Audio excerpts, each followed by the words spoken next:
আসসালামু আলাইকুম। বাংলা সংবাদে সবাইকে স্বাগত জানাচ্ছি। আমি চিন্তিয়া হক। শুরুতেই সংবাদ শিরোনাম। মুজিব নিজেই আওয়ামী লীগ নিষিদ্ধ করে গেছেন, ব্যাখ্যা দিলেন আজমি। এদিকে পার্শ্ববর্তী দেশ সীমান্ত দিয়ে ইচ্ছামতো লোক ঢোকাচ্ছে, বলছেন রিজভী। জানাবো জিএম কাদের সহ জাতীয় পার্টির শীর্ষ নেতাদের গ্রেপ্তার দাবি নুরুল হকের। এবং সর্বশেষ জানাবো 10 দফা দাবি পূরণ না করলে পেট্রোল পাম্পে কর্মবিরতি। শুনছেন সংবাদ শিরোনাম, এবারে বিস্তারিত। মুজিব নিজেই আওয়ামী লীগ নিষিদ্ধ করে গেছেন, ব্যাখ্যা দিলেন আজমি। শেখ মুজিবুর রহমান নিজেই তো আওয়ামী লীগ নিষিদ্ধ করে গেছেন। উনি 1975 সালে জানুয়ারিতে চতুর্থ সংশোধনীর মাধ্যমে আওয়ামী লীগ নিষিদ্ধ করে গেছেন।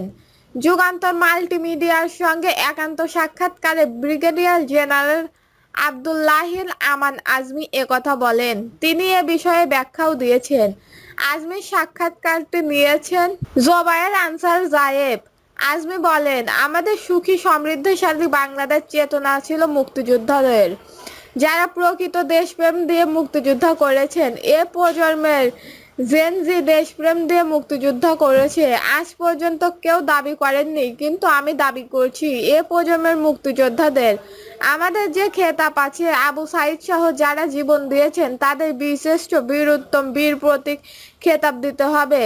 তা না হলে এই বিপ্লবের সঙ্গে বেইমানি করা হবে। কারণ ওই সময় সেনাবাহিনী, ইপিআর, আনসার ও পুলিশ যারা ছিলেন তারা সব প্রশিক্ষণ ও সশস্ত্র ছিলেন। যারা মুক্তিযুদ্ধ করেছেন তারা প্রশিক্ষণ নিয়েছেন, সশস্ত্র ছিলেন। আর এই যে প্রজন্মে যারা যুদ্ধ করেছেন প্রশিক্ষিতও না, স্বতন্ত্রও না, শুধু দেশপ্রেম নিয়েই বুকের তাজা রক্ত ঢেলে দিয়েছেন। তো তাদের কৃতিত্ব কম কেন হবে? তারা ফ্যাসিস্টবাদ থেকে মুক্ত করেছে, তারা দেশকে অন্ধকার যুগ থেকে মুক্তি দিয়েছে। তো আমি বলতে চাচ্ছি, আমাদের সেই যে চেতনা, সুখী ও সমৃদ্ধিশালী এই প্রজন্মে যারা মুক্তিযোদ্ধা, তারাও কিন্তু এই স্বপ্ন নিয়ে জীবন দিয়েছেন সুখী বাংলাদেশের জন্য। এটার জন্য আমাদের সবচেয়ে বড় প্রয়োজন সেটা হচ্ছে আমাদের ভারত করার গ্রাস থেকে মুক্ত হতে হবে। ভারতের হাত থেকে মুক্ত হতে হলে আমাদের আওয়ামী লীগ ফ্যাসিস্টবাদের হাত থেকে মুক্ত হতে হবে। যারা তাদের পুনর্বাসনের চিন্তা করে তারা দেশের শত্রু। ছাত্রলীগ যদি নিষিদ্ধ হয়ে থাকে, আওয়ামী লীগ কেন নিষিদ্ধ হবে না? বৃক্ষ, তোমার নাম কি, ফলে পরিচয়। ছাত্রলীগ তো আওয়ামী লীগেরই ফল। ছাত্রলীগ তো আরো বড় ফ্যাসিস্ট। তিনি বলেন, এদের তো নিষিদ্ধ করার কোনো বিকল্প নাই। তারা যতই ক্ষমতায় থেকেছে, যা ইচ্ছা তাই করেছে। বেশি দূর যেতে হবে, আপনি 2009 থেকে 24 পর্যন্ত দেখেন তারা কি না করেছে। তারা হাজার হাজার কোটি টাকা লুট করেছে। সোহেল তাজ একটি সাক্ষাৎকারে বলেন, সাবেক পলাতক প্রধানমন্ত্রী বলেছেন, তোমরা যে যত পারো করো। আব্বা এক সময় বলেছিলেন, মানুষের জিহ্বা হলো বড় দুশ্মন। এই সাবেক প্রধানমন্ত্রীর জিহ্বা তার থেকে বড় দুশ্মন। সে তার সবচেয়ে বড় ক্ষতি করেছে। সমস্ত বিশ্বে যতই একটা নির্বাচন হয়, সে দল জিতে, বিরোধী দল যারা হয় 24 ঘন্টার মধ্যে বিরোধী নেতা বিবৃতি দেয়। আমরা অভিনন্দন জানাই এবং সর্বত্র সহযোগিতা করব। আজমি বলেন, 1991 সালে যখন জামায়াতের সঙ্গে বিএনপির ক্ষমতার পরের দিন পত্রিকায় খবর আসে, এক মুহূর্তের শান্তিতে থাকতে দেব না, এটা কোনো সুস্থ মস্তিষ্কের পরিচয়। তো আমাদের ভারতের করার গ্রাস মুক্ত না থাকতে পারলে সুখী সমৃদ্ধ বাংলাদেশ স্বপ্ন দেখা অকিল হবে। এটার জন্য আমাদের আওয়ামী লীগ মুক্ত করতে হবে, সুতরাং তাদের নিষিদ্ধ করতে হবে। শেখ সাহেব নিজেই তো আওয়ামী লীগ নিষিদ্ধ করে দিয়ে যান। উনি 75 সালের জানুয়ারিতে চতুর্থ সংশোধনীর মাধ্যমে আওয়ামী লীগ নিষিদ্ধ করে দিয়েছেন। এটা কেউ কোনোদিন বলেনি। কেন আমার কাছে আশ্চর্য লাগে। এ আওয়ামী লীগ তো অবৈধ আওয়ামী লীগ। পার্শ্ববর্তী দেশ সীমান্ত দিয়ে ইচ্ছামতো লোক ঢোকাচ্ছে, বলছেন রিজভী। নির্বাচন বিষয়ে অন্তর্বর্তী সরকারের নিরাপত্তা নিয়ে প্রশ্ন তুলেছেন বিএনপির জ্যেষ্ঠ যুগ্ম মহাসচিব রিজভী। তিনি বলেন, বিএনপি সহ অনেক রাজনৈতিক দল ও সাংস্কৃতিক সংগঠন নির্বাচনের কথা বলেছেন। মানুষ দ্রুত একটি গ্রহণযোগ্য নির্বাচন চাইলেও সরকার এ ব্যাপারে নিশ্চুপ কেন? এখনো তো মানুষ ধীরে ধীরে নানা সন্দেহ করছে। বিভিন্ন সীমান্ত দিয়ে ভারত ইচ্ছামতো বাংলাদেশে লোক ঢোকাচ্ছে বলেও অভিযোগ করেন রিজভী।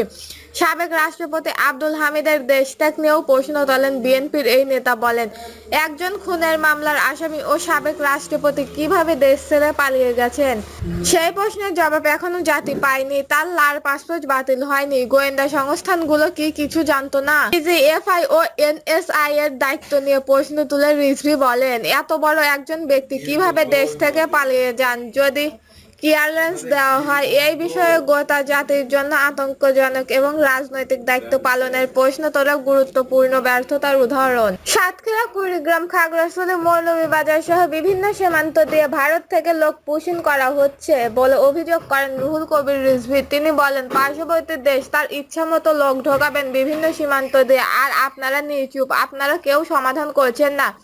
এর কারণ কি? তাদের তো শেখ হাসিনা যেমন করেছে আপনারাও তাই করছেন। সরকারের একজন প্রভাবশালী উপদেষ্টাকে উদ্দেশ্য করে রিজভী বলেন, তিনি বিএনপিকে পছন্দ করেন না, তিনি নিজের মতো করে প্রশাসন চালানোর চেষ্টা করছেন। তবুও কেন সীমান্ত অনুপ্রবেশ ঠেকানোর কোনো পদক্ষেপ নেওয়া হচ্ছে না? সম্প্রতি বিষয়ে রিজভী বলেন, বাংলাদেশ হাজার হাজার সাম্প্রদায়িক সম্প্রীতির দেশ। হিন্দু, মুসলিম, বৌদ্ধ, খ্রিস্টান সবাই একসঙ্গে বসবাস করে এসেছে। বাংলাদেশ সাম্প্রদায়িক বিশৃঙ্খলতার অভিযোগ যারা তোলে তারা দেশের বন্ধু হতে পারে না। তিনি গৌতম বুদ্ধের দর্শনের প্রতি শ্রদ্ধা জানিয়ে বলেন, আমরা সব ধর্মের উৎসবে অংশ নিই, একে অপরের পাশে দাঁড়াই, এটি বাংলাদেশের শক্তি।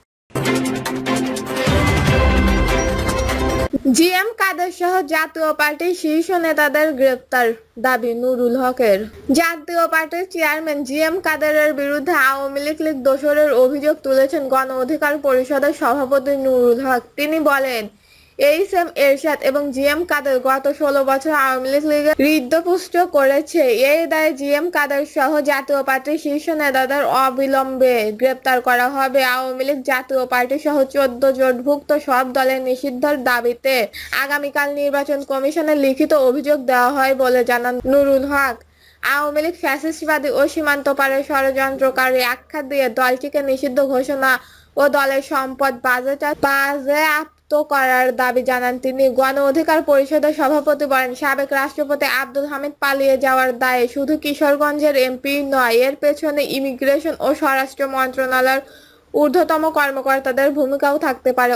অথচ সরকার দায় চাপিয়েছে শুধু এক জেলা পুলিশ কর্মকর্তার ঘাড়ে। কিছু উপদেষ্টা বিতর্কিত কর্মকাণ্ডে লিপ্ত হয়েছেন উল্লেখ করে তাদের সরিয়ে দিতে অন্তর্বর্তী সরকারের প্রতি আহ্বান জানায় নুরুল হক। তিনি বলেন, বিতর্কিত কাজ করা উপদেষ্টাদের সরিয়ে দিয়ে গুরুত্বপূর্ণ রাজনৈতিক অংশীদারিত্বের সঙ্গে আলোচনা করে এই সরকারকে জাতীয় সরকারের রূপ দিতে হবে।